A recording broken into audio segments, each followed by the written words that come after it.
সংখ্যালঘু সংখ্যা গুরু এই কথাটা আমরা উঠাই দেবো আর কি, বা আমরা উঠাই দিলাম। আমাদের দেশে কোনো ভেদাভেদ নাই। আপনার কি ভেদাভেদ করা হয় বলেন তো? করা হয় না।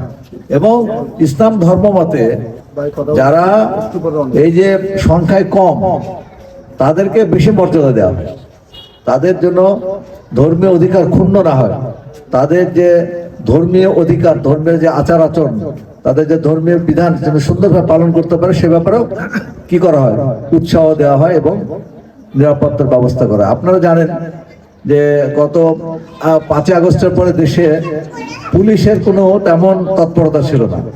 সে সময় দুর্গাপূজার সময় এই যে বিভিন্ন মন্দিরের নিরাপত্তার দায়িত্ব পালন করেছিল কিন্তু আমাদের দেশের মুসলমানরা, এবং বিশেষ করে বাংলাদেশ জামাত ইসলামী এবং ইসলামী ছাত্র শিবিরের ভাইয়েরা। এবং এবারও আমি রাজশাহীতে ভারতীয় পুলিশ কমিশনের ওখানে মিটিং হয়েছে আমাদের, এই পূজা উপলক্ষে যাতে নিরাপত্তা বিঘ্নিত না হয় আমরা বিভিন্ন মন্দিরের দিয়েছি, সিসিটিভি দিয়েছি নিরাপত্তার জন্য। আমি নিজে হাতে দিয়ে আসছি থানার মাধ্যমে, বহালিয়া থানা, তারপরে হচ্ছে আপনার ওই যে শামুকদম থানায়, যে সমস্ত জায়গায় দরকার ছিল সেই সমস্ত জায়গায় আমরা সিসিটিভি দিয়েছি। এরপর আমাদের স্বেচ্ছাসেবক বাহিনী ছিল তাদের মানে দেখভাল করার জন্য। এরপর মেডিকেল টিম ছিল।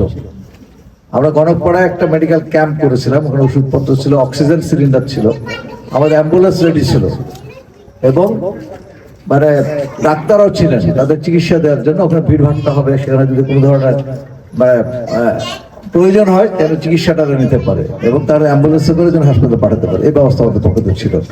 আলহামদুলিল্লাহ আমরা হিন্দু ভাইদের ওখানে আমরা গেছি, তারা কিন্তু বিপুলভাবে আমাদের সমর্থন দিয়েছেন।